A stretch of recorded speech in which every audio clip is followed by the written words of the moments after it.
Alors, les postes que nous avons visités aujourd'hui rentrent dans le cadre de la mise en œuvre du programme d'électricité du Sénégal, le MCC Power Compact, cofinancé par le gouvernement américain et par le gouvernement du Sénégal. Ces postes aujourd'hui déjà mis en service, donc en exploitation au niveau de Sénélec, vont permettre de renforcer aujourd'hui la capacité du réseau de Sénélec, mais c'est des postes également qui amènent une amélioration soutenue en termes de nouvelles technologies, en termes de savoir-faire, en termes d'expertise.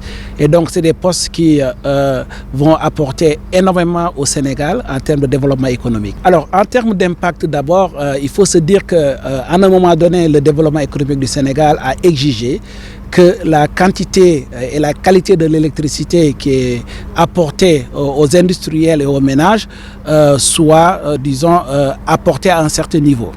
Et donc, en rapport avec ça, déjà en 2018, donc, il y a une étude qui avait été faite par les ingénieurs de Sénélec et les ingénieurs du ministère de l'Énergie avec la contrepartie américaine.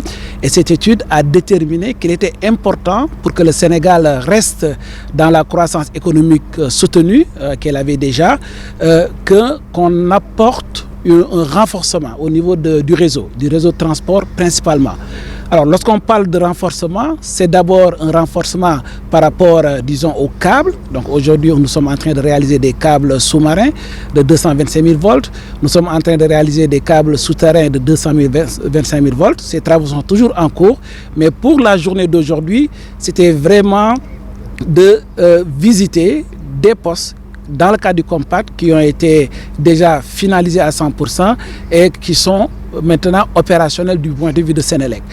Ce que ça va nous apporter d'abord, c'est une meilleure qualité du réseau. Donc, il y avait déjà moins de coupures. Donc, avec ce réseau et ces postes, les coupures ne seront qu'un vieux souvenir. Mais au-delà de ça également, pour les industriels, c'est une meilleure qualité de l'énergie qui est distribuée. Et pour les ménages, bien sûr, c'est un coût de l'électricité qui est amoindri.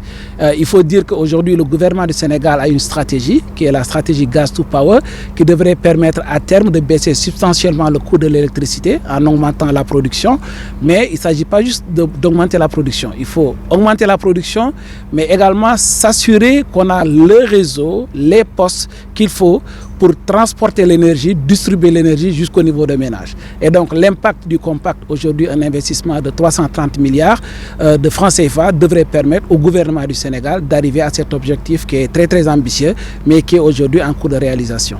Alors aujourd'hui, en termes d'avancement des travaux, nous avons atteint une performance assez remarquable parce qu'on avait 5 années pour mettre en œuvre ce compact. Il nous reste encore 7 à 8 mois et nous sommes déjà à 95% en termes de réalisation physique.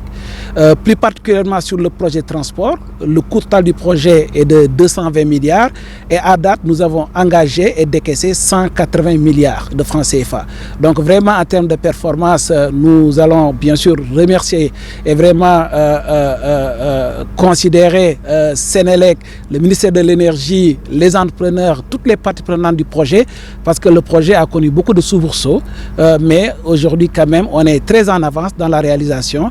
Et avant la fin du compact, l'intégralité des travaux, l'intégralité des infrastructures devrait être mise en œuvre. Voilà, bien sûr, comme vous le savez tous, au mois de janvier de l'année dernière, l'administration américaine avait décidé à un moment donné de faire la revue de l'ensemble des projets qui sont financés par le gouvernement américain. Donc naturellement, le compact a fait l'objet de revues, mais la chance que nous avons eue au Sénégal, la suspension n'a duré en réalité que 3 mois. Parce qu'au mois de mars déjà, nous avons eu exceptionnellement, vraiment une exception de l'administration américaine qui nous a permis de reprendre les travaux.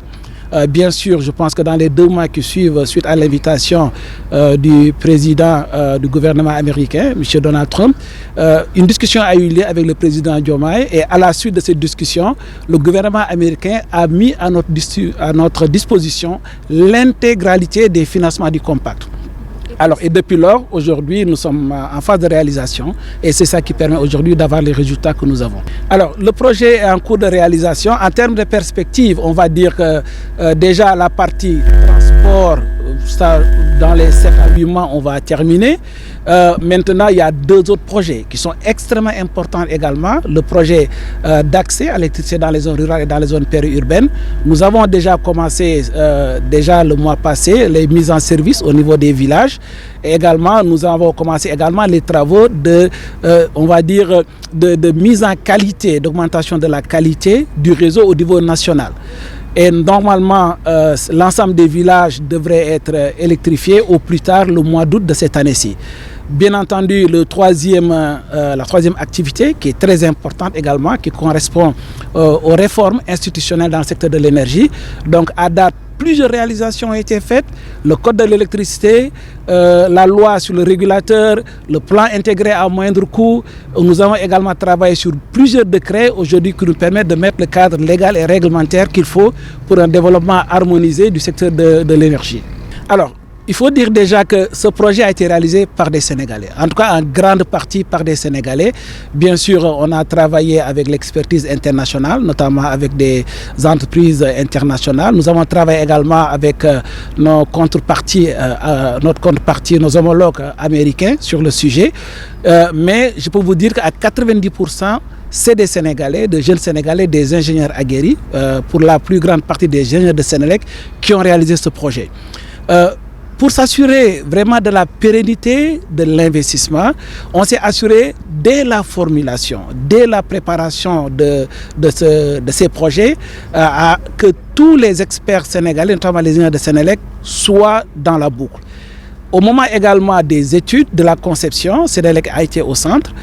Au moment de la mise en œuvre également, les ingénieurs de Sénélec également ont été au centre.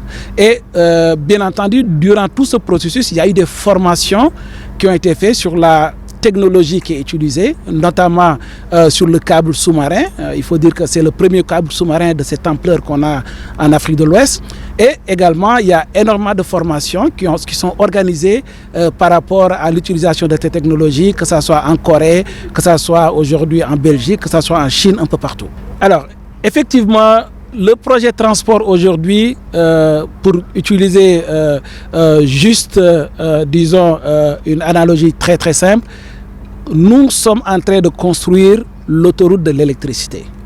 Vous savez que la tension 225 000 volts, qui est la tension la plus élevée utilisée au Sénégal, pour l'essentiel arrivait jusqu'au niveau de Kounoune et il y avait un câble sous-marin qui l'amenait, un câble souterrain plutôt, qui l'amenait jusqu'à Patte d'Oie. Donc nous, avec les installations, le câble sous-marin de 225 000 volts, le câble souterrain dédoublé, les postes que nous avons à enveloppe métallique qui sont des postes de 225 au niveau de Bel Air et au niveau de Cap des Biches, toute cette infrastructure qui nous a coûté 220 milliards de dollars d'investissement aujourd'hui va servir d'augmenter, de déculper la capacité de transit au niveau de Dakar. Vous savez que le gouvernement, dans ses objectifs aujourd'hui, à l'horizon 2050, a pour ambition d'augmenter la capacité de plus de 10 000 mégawatts. Lorsque cette capacité qui va venir progressivement, lorsque cette capacité va arriver, il est important qu'on ait les réseaux qu'il faut déjà pour assurer un transit harmonisé de cette énergie. Et donc aujourd'hui, nous, on anticipe, on est en train de mettre en place ce réseau avec Sénélec qui servira d'autoroute pour l'électricité.